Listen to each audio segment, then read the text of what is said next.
Welcome, everybody, to another rendition of The Lone Wolf Show. I'm the Lone Wolf, and you are watching www.witchcrafttv.online. And this is the special WitchCon presenter series. And I have a WitchCon presenter backstage. But before we introduce him right here on the station, we're going to roll that intro.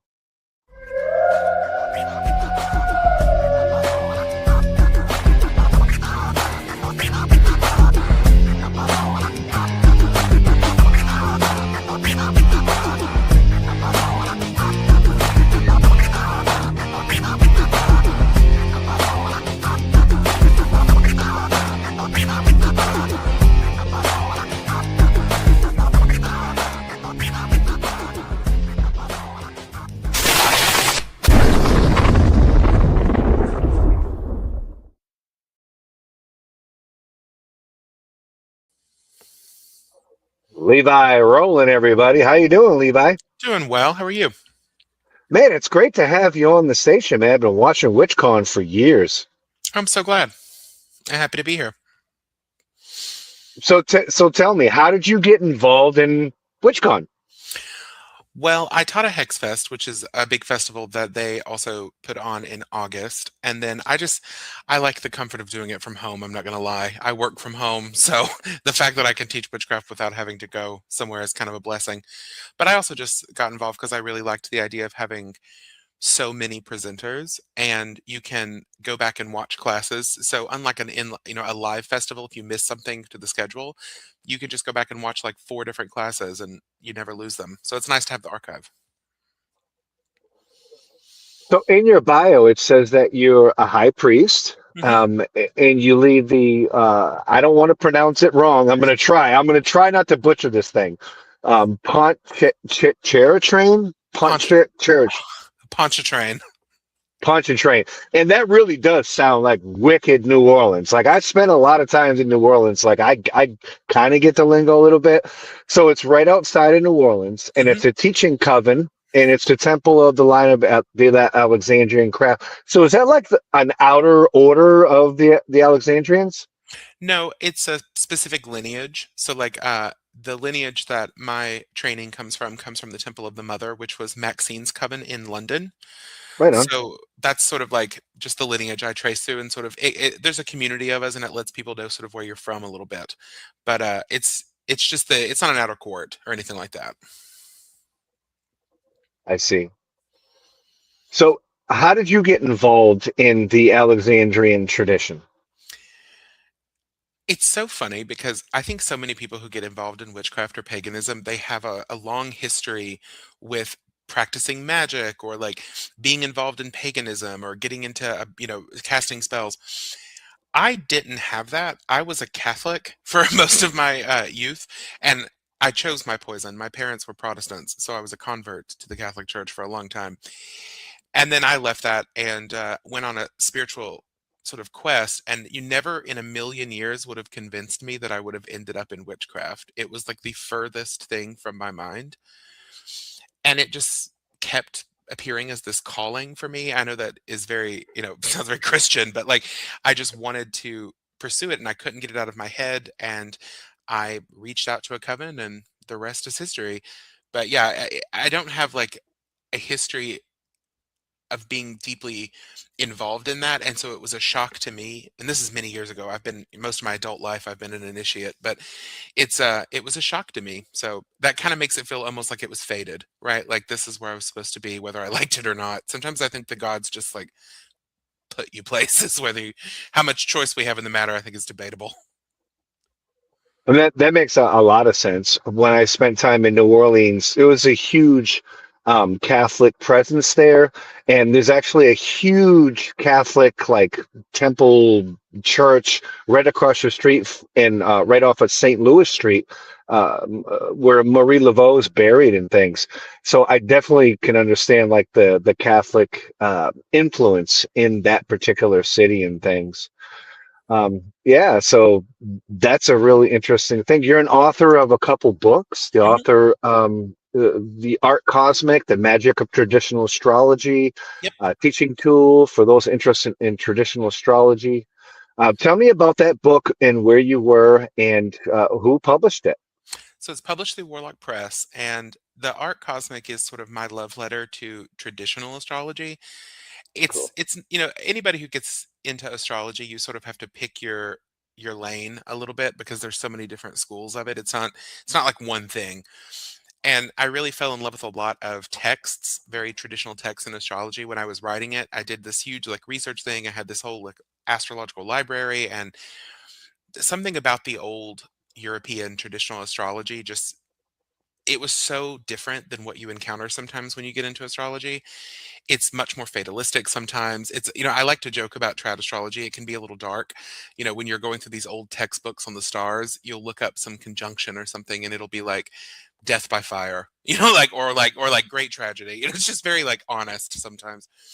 But yeah, it's also an exploration of planetary magic, which is just a huge framework that I love for magical workings. And yeah, that's the art cosmic is definitely my love letter to that system. And it's complicated, but once you get past sort of the mathiness of it, it really can open up your praxis in a lot of cool ways. So when dealing in astrology, I know that, the world is a big place, and I'm pretty sure like Chinese astrology is very, very different. Hmm. Eastern and Western astrology is Oh yeah. different. How did you come in contact with that, and how did you write about that? I think Vedic astrology is different from Oh kind yeah. of Western astrology, I think. Yeah, we tend to. A lot of people call it tropical astrology because it follows seasonal. We don't account for axial tilt in Western astrology, but Vedic astrology is what we call sidereal, meaning it factors in where the stars are. But the reason I like Western astrology so much is just because it is an integral part to sort of the Western occult tradition. If you pick up any grimoire, with a few exceptions like the Abramelin, but if you pick up any grimoire, or if you get into the Hermetic Order of the Golden Dawn or traditional witchcraft, it's like learning a language that once you learn unlocks a bunch of other languages. Like it's kind of like how if you learn one romance language like French or Spanish, it's easier to learn the others, right? And astrology is just one of those magical languages that kind of opens up the whole esoteric history of the West to you. Same with Kabbalah. That's another one. Like there's just a couple languages that are super important in terms of what they built for the West and in terms of Western magic, and that's the one that I like. I do have some experience with Vedic and Chinese astrology. They're very, very different. They have almost no relation to what we do in European astrology, but I like them all. But it's obviously the one that was the most impactful on my practice, right? Because as a witch and somebody who's into Western occultism, like it's all planetary magic. Everybody's out there shouting at angels in the sky. So you mentioned the Golden Dawn magical tradition. How much of an impact do you think the Order of the Golden Dawn magical tradition has had on contemporary Wicca? That is a very good question, and very you'll get a lot of different answers from different witches. Some I know a lot of initiates, including in my own line, who are very reticent to sort of be like, oh, a lot of this comes from the Golden Dawn. They're very uncomfortable with that. They want witchcraft to be this very, very separate thing. I I am comfortable admitting that I think the Hermetic Order of the Golden Dawn had a massive influence on contemporary witchcraft, how we structure circles, how we understand initiation, all of that. But it wasn't there. A lot of it wasn't theirs to begin with either. It comes from Masonry and the French occult revival. That Eliphas Levi and whatnot. That was translated into English by a lot of the Golden Dawn leaders like Arthur Waite and whatnot. So I'm comfortable admitting that I think Golden Dawn magic is part and parcel of contemporary witchcraft in terms of the ceremony of it, the structure. I do think the spirits are very different in terms of like what you're tapping into. I don't think that initiatory craft taps into the same spiritual egregore as the Golden Dawn or Thelema or anything like that. But structurally, we share a lot of common language. So I'm not the sharpest tool on the altar. What does egregore mean? So egregore for me is, it's a common term in a lot of like esoteric things where you have this sort of spiritual entity that's created by the praxis and belief of a group of people. So, like, you have a Christian egregore, you have a Hermetic Order of the Golden Dawn egregore, you have a witchcraft egregore, you can have even tools can have it. So some readers, for example, will say something like the Rider Waite Tarot has a different egregore than the Marseille deck, right? Like, because they've had all of this belief that's been pumped into them. And a lot of early 20th century occultists kind of recognized that. They called it an egregore. I'm actually not sure where that comes from, if it comes from Theosophy or maybe it does come from the Hermetic Order of the Golden Dawn, but I don't think so. But it's that sort of cloud of belief, that sort of existent entity that's built from all that praxis and belief that you're tapping into on some level. So your second publication and book is Mother Ecstasy: Transformation and the Great Goddess. This work is an exploration of the goddess religion and a guide for anyone wishing to approach a mysticism rooted in the divine, particularly the goddess divine. Mhm. Tell me about where you were when you wrote the book, who were you published with, and why was the book written? It's also through Warlock Press. Mother is the book I wanted to write. The Art Cosmic, I think, is more it's very useful. Like, if you're trying to, the Art Cosmic can teach you how to do like a horoscope, right? Or in a traditional way. But Mother is a book I wrote from emotion, like, and from devotion. It's not a how-to book. It's not a intro to anything in particular. It's just an exploration of goddess religion, because I do consider witchcraft a goddess religion. I mean, yes, we have a god. We have a god and a goddess. Both forms of the divine are honored in every circle, but God the Father has a lot of fans in this world. He's doing fine. Like, it's, I don't, the male images of God are pretty dominant, but it's Hail also just, Hermes. yeah, they're doing just fine.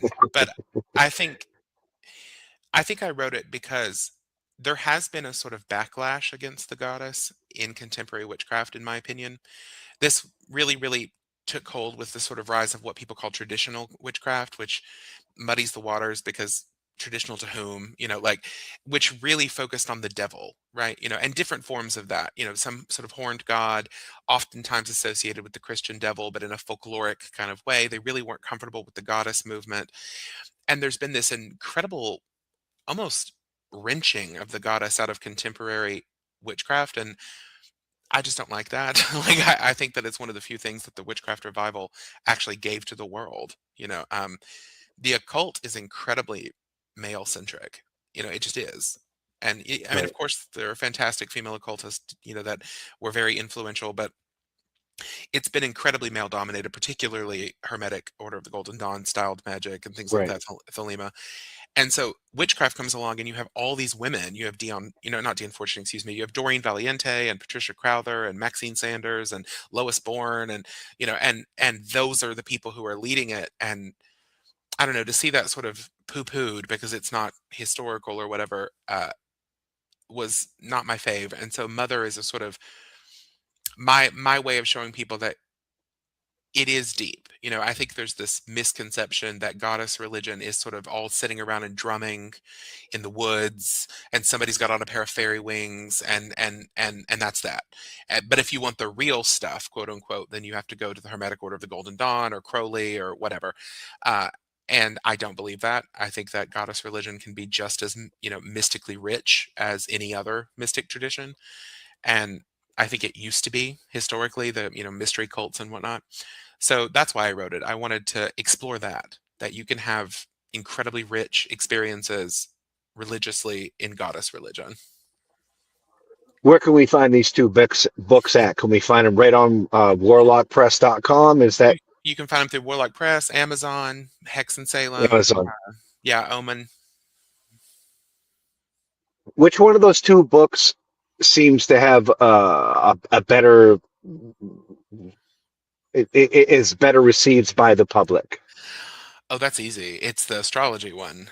Anytime that I teach a class on astrology, the room is full. Like when I do Hexfest or something, if I'm going to tell people how to read their charts, they're all showing up. They're bringing their birthdays, their boyfriend's birthdays. Like, they're texting their mom to find out what hour they were born. People love astrology. But if you talk about the gods, it's a little bit of a thinner crowd. There's a pretty hefty secular kind of vibe in contemporary witchcraft, which is not my vibe, but it is sort of the zeitgeist right now. I mean, I really love astrology. I mean, the zodiac, the planetary influences, when things are conjunct and things, and I just see, like, in my own path, I see like a lot of like things that have like synchronicity bells that ring in my head when things happen and everything. Who were your inspiration for folks in the craft or magical community, occult community that taught astrology? That you look up to. I think for witches, Patricia Crowther, who was a Gardnerian high priestess, she did a whole series of rituals based on the zodiac that you can still find prints of. I have a print of it. Working, I can't remember the exact title, but she gives a rite for each sign, and it's very rooted in her witchcraft practice too. So love her. Benjamin Dykes, he's a great traditional astrologer. He's a PhD. He teaches a lot on that. Chris Brennan's great if you're into Hellenistic astrology, particularly Hellenistic though. Like he's really into that. Mine's more European, like late early modern kind of time period. Uh, but yeah, Benjamin Dykes is great. Robert Zoller, he was incredibly influential in writing about like the lots, which everybody talks about now, like the lot of fortune, and he brought a lot of that back to people who had lost it in Western astrology. But yeah, I think that'd be a good list. So, two books published. Is there inspiration for a third? I don't know. I think about that sometimes. I think as I get older, my interests in witchcraft just get weirder, and sometimes they're not super marketable. Like, it's one thing to like get people to read about astrology, but when you get into this really weird sort of like mystical, theurgic kind of witchcraft that I love, that's harder. I'm not so sure it can even be put in book form necessarily. And I think that happens to a lot of practitioners. You just get to a point where you're kind of so far into it that it's hard to step away from it. It just becomes so. If I was going to write on something else, it probably would be religious, the way Mother is. But I'm also very cognizant that that's not necessarily popular. Once again, I'm not the sharpest tool on the altar. What does cognizant mean? Uh, Cognizant? Did I say Yeah, cognizant? I think so. Oh, like I'm aware of it, right? Like Oh, I see. yeah, just aware. Like I'm very aware that like that's not the zeitgeist right now. People really want spells. They want witchcraft to be all about like how do I get rid of my Yeah, ex-lover? How do I get money? How do I and right. people hate my answers. Like I was a reader for many years. I don't do it anymore, but and people hate those answers when they're like, how do I Tarot, get yeah, I did tarot for years in astrology and people would be like, how do I get a better lover? And I'm like, work on yourself. right? And or Sign they're up. like, yeah, how do I get money? And I'm like, go back to school, like be a better worker. Like it's like, we there's a phrase that Maxine Sanders, who's one of the co-founders of my tradition, uses a lot. I don't think she originated it, but always use your backbone before your wishbone. So I'm not No a big fan doubt. of yeah, it's like people who are just like, What spell do I need? What's the greatest potion to get rid of anxiety?" And I'm like, "I don't know, Xanax." Like it's Right. like benzodiazepines. I Common can't. sense ain't so common, right? Yeah. So yeah, I'm not always the most palatable teacher. Sometimes when I do classes, I can tell people are like, "Yeah, but what about this like daily stuff?" And I'm like, "Eh, So outside of covenant responsibilities and writing, you co-host a very, very popular podcast in the witchcraft community called Covendom, yep." and it's been on for a very, very long time. And I almost feel like if I was to rate it, which I don't have much say in the community, but it's almost like a staple. Where did you find, or how did you come in contact with being a part of such a fiery show that just keeps going and going and going? I was in the New Orleans coven. I currently am I run the Pontchartrain Coven now, but at the time I was in the New Orleans Coven, and Brian, who was the high priest, was like, "Let's do a show," because I think we wanted to just do one that was really rooted in British traditional witchcraft. Because most shows about witchcraft are not. they're very eclectic, and so there's just just the idea of having alternate voices out there that spoke for the tradition. I think was it was definitely on our mind, and so I jumped in on YouTube. What do you think the pros and cons are of being an eclectic coven? I've never been in one. Um, I've never been an eclectic witch. I think all forms of witchcraft. Maxine says we're a scavenger religion. We take what feeds us, what works. But I've never been an eclectic. It's never interested me. I wanted something that had a built-in sort of system in it because I think it's just that's the con of being eclectic to me is it doesn't have that. And it's very hard when you're constantly having to be the architect of everything you do. Like every single ritual, every single system, every single spell, every single anything, you're doing it from scratch in a lot of places. And having a built-in structure that's passed on with, the sort of wisdom and power of multiple people, it gives you a structure where you're not constantly having to reinvent the wheel. And so that's the biggest con, I think, of eclectic craft. I also think that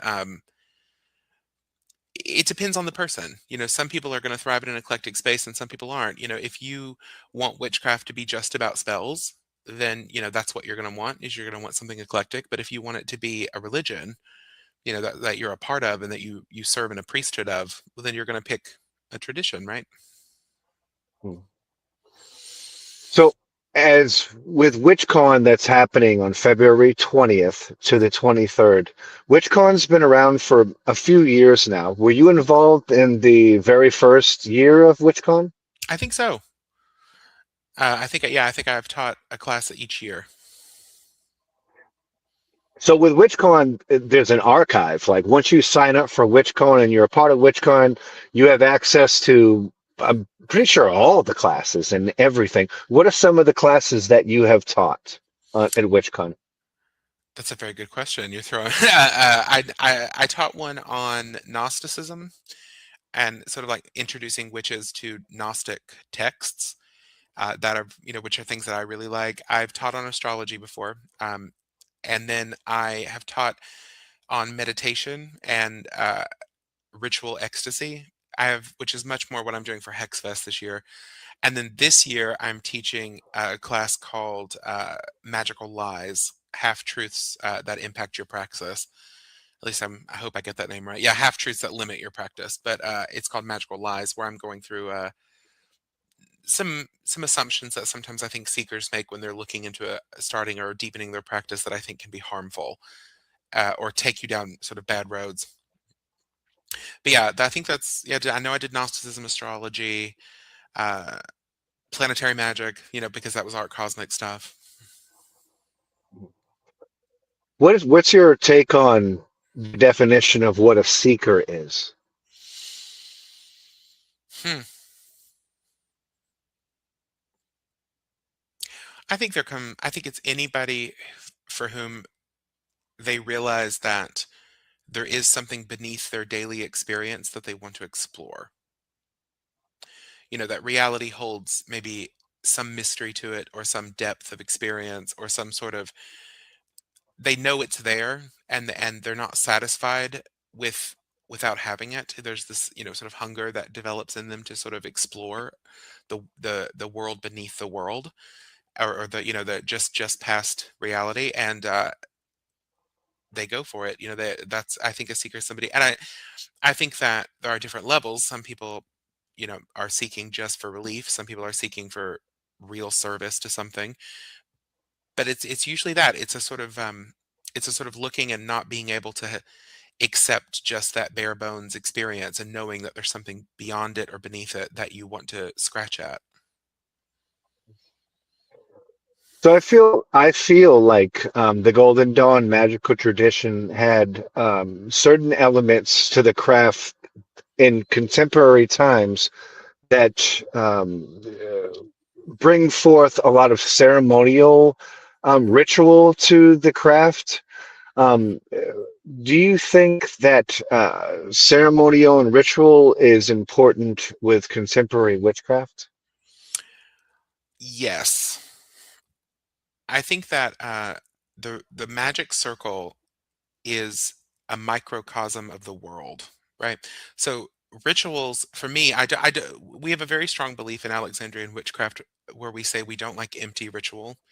So like there's nothing in the ritual that's just like, well, this is what they told us to do, so that's why we do it. Like everything has a purpose, everything is a teaching tool and is built for, building up the power in a circle.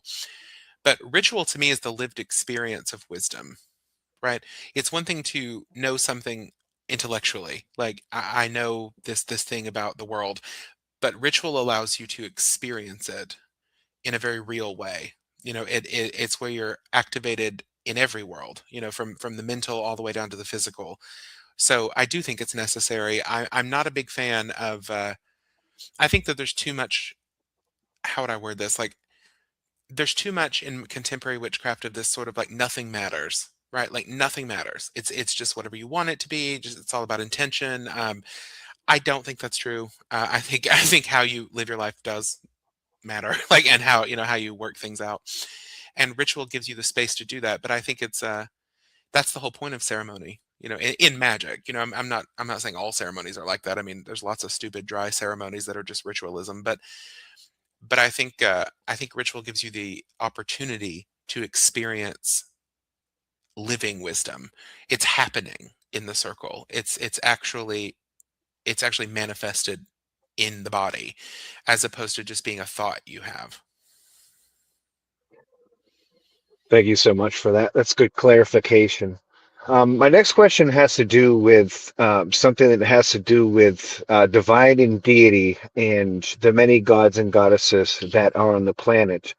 And a lot of the reason why I started the Lone Wolf Show and Witchcraft TV and podcasting and things is to try to reach out to the wisest people of humanity that I could. And with that being said, I have a question that I really have a hard time with, particularly in conjunction with Hermetics. Did the gods create us, or did we create the gods?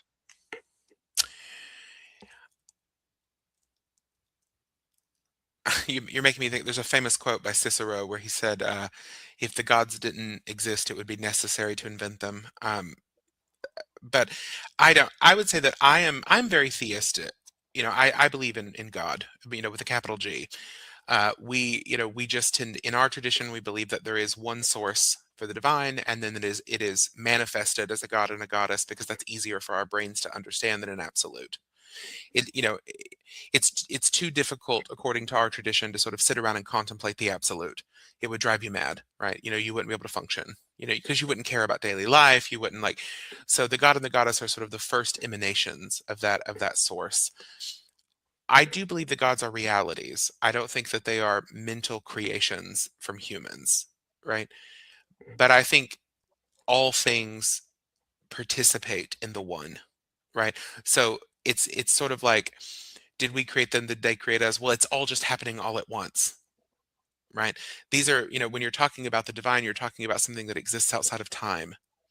So the question doesn't really apply to them because who came first? Well, there is no first. Who came before? Well, there is no before, right? Like at the level of divinity, there's no before and after. There is only being.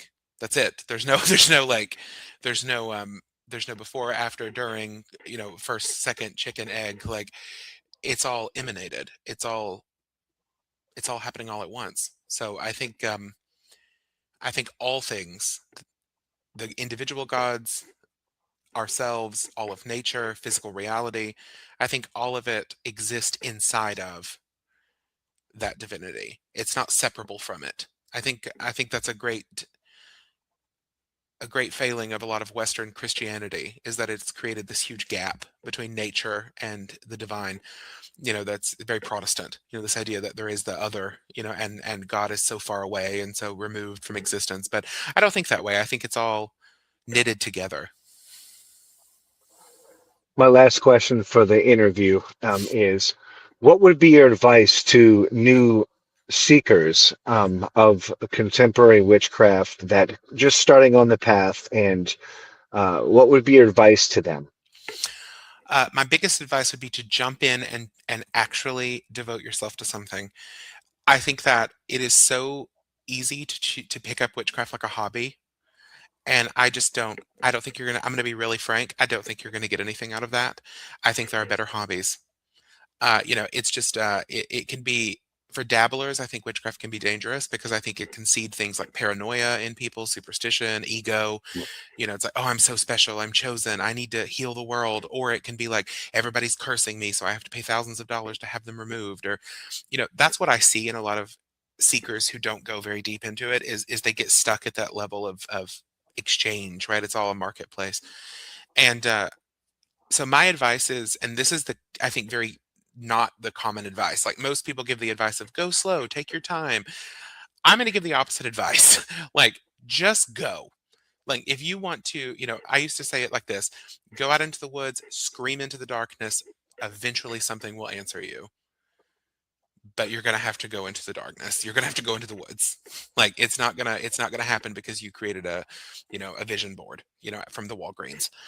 You're going to have to go scream into the void until it talks back to you. In the very heart of witchcraft, we thank you, Levi Rowland, for coming on the Lone Wolf Show on www.witchcrafttv.online. Make sure you tune in to the next episode of Covendom, who is it has become a staple in the witchcraft community for podcasters. And also make sure to check out Levi Rowland for WitchCon 2026, starting February 20th to the 23rd. Thank you so much, Sir Thank you. Levi, for coming on the Lone Wolf Show. It's been an honor and a privilege. It was a pleasure. I'll be watching you progress, and I hope to see that third book. And make sure to keep it right here on Witchcraft TV.